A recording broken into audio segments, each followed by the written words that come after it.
Tiger fans, at the risk of this being another South Australian draftee love fest, it's a bit of a now hear me out and a bit of a draft video all kind of meshed into one. But I really do think we need to try and get Harley Barker into our side somehow, or at worst, if not Harley Barker, then Matt Leray from Adelaide as well. I know I'll put a few things out on South Australian players, and I understand there's go-home factor, but you've got to push that to one side.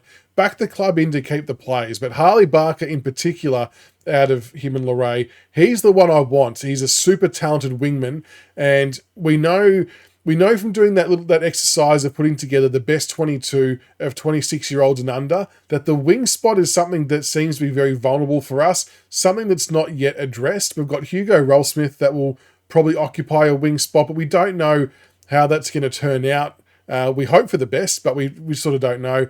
Trezias on another wing, look, can do it, does okay at it, but we can get better in that area. Juddy Clark would be another one I'd love to see there, but we're not sure how that's going to pan out either. Now, Harley Barker plays for Sturt. He's the captain of Sturt, so played with Louis Callaway.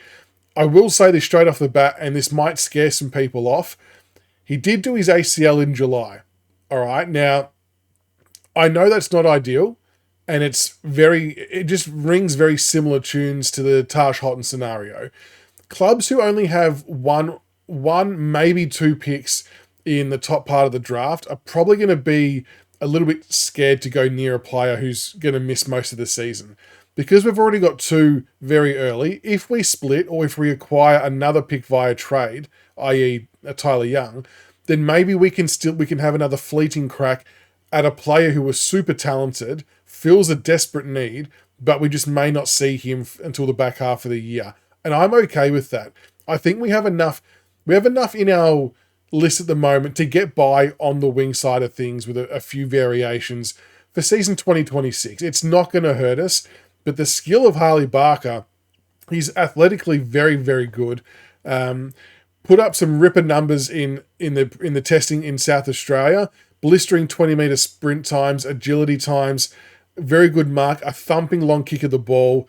He really does do it all. He's 187 centimetres, and looking at some of his Sturt stats, he averaged 16.8 disposals at 86% efficiency, 6.8 marks, 1.7 tackles, 3.2 clearances, 3.5 inside 50s, was their captain, like I said, and was named in the All-Australian squad on the wing, alongside Matt Leray on the other wing. So the two South Australian boys got it done.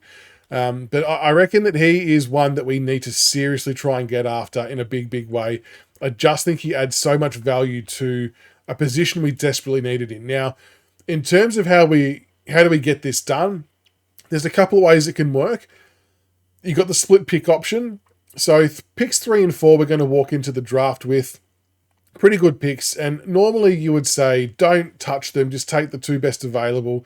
But I feel like that comment's really reserved when there's like a heap of generational or absolutely outstanding elite talent at those picks. Pick 3, you're probably still going to get access to one of those types of players. But pick 4 to pick 12, 13, 14, whatever it might be, it still feels very even. The more we learn about these players, the more vision we see. It just feels like you're not missing out on too much across that range. So I think I'd still be open to listening to a split pick. Now, the other way we can acquire Harley Barker, and I think his draft range, I think, is going to end up being in the 20s to 30s. It would have been higher had he's not done his ACL and was able to keep playing. Someone may take a punt on him earlier. There's obviously the risk of that. But I think, like I said, if most teams only have 1 or 2 picks, they might be a bit wary on him, despite how good he is, as you can see by the footage that's playing. So I think that we might be able to see him slide through to 20 to 30. I'd be shocked if he got to 30 to 40. That'd be outrageous. But the split pick would be one way to get him with whatever club. If it's Gold Coast, we might end up with 16 and I don't know, 31 and in something else. But the actual method that I think we can go down to get Harley Barker is, I think, the Tyler Young trade, if it goes ahead, is going to be a key pillar here. Now, the 2 clubs that are interested in Tyler Young heavily, the most interest, it seems, is West Coast and the Bulldogs. So West Coast have I mean, we're not going to count pick 1. Pick 15's out of the question as well. Pick 19's probably feels out of reach, but not out of the realms, I guess, if there's a bit of swapping of other stuff. But pick 33 could be good enough. I mean, that should be good enough to get a deal done for Tyler Young, number 1. But number 2, Barker could fall to that pick. It feels it's still a little bit too high. Like, I think I'd rather 19 and take the punt there. I just don't know if we have enough to manufacture 19, if that makes sense. The Bulldogs, on the other hand, they've got pick 10 and pick 28. And I've said that the Bulldogs have a massive, massive need for Tyler Young. So for them, the picks probably don't mean as much, and Tyler Young to them would appear more valuable.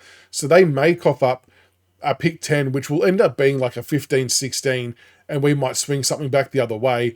And I know it got laughed at, but that's just what was told to me, so I'm just passing it on. But you got to remember what they perceive the value of Tyler Young as is far greater than other clubs, because they're in the window, but they need to shore up their defensive spot.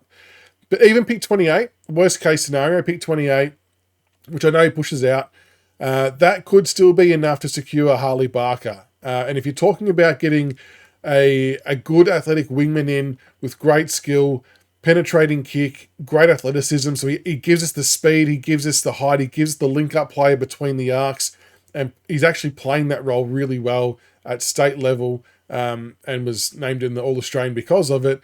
I think it's something we have to seriously consider doing or taking. And if we end up getting that 3rd pick in the 1st round or just into the 2nd round, I think that gives us ground to take that punt. Like I said, Taj Houghton was kind of the exact same scenario. Clubs would have been a bit scared if they only had the 1 pick, not wanting to go near him, but us having the mountain of picks that we had, we could roll the dice, keep him aside and get him right. And then we obviously saw how good he was when he came back in. So we'd be looking at seeing Harley Barker in, what is it, like July, we'll call it worst case August.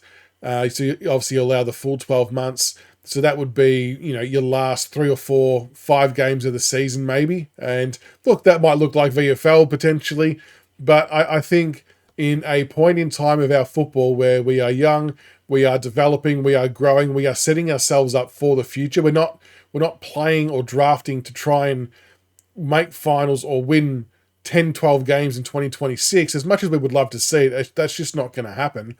We're drafting so we can all hit the peak of our powers in like 29, 30, 31, and these guys will be at your 75 to 100 games and they'll hit the ground running. So if we look forward to the Richmond of 4 or 5 years' time, this Harley Barker selection, if we can get him this year, I think will be a really good addition to our team. And I think he could be a pivotal wingman for us for many, many years. And he'd be an absolute joy to watch on the field. I don't care he's from South Australia. If you see talent, you identify talent, you try and get him in at all costs. So let us know what you all think in the comments below. I've rolled some highlights of Harley Barker over the top of this video. He's a wonderful user of the ball. What do you all think? Are you for Harley Barker despite the ACL? Do you think we are equipped enough to deal with this for a year, for a long-term vision, given it won't take away from any earlier picks if we can utilise the Tyler Young trade if it goes ahead? And make sure you like and subscribe for more content. And until the next one, go Tigers.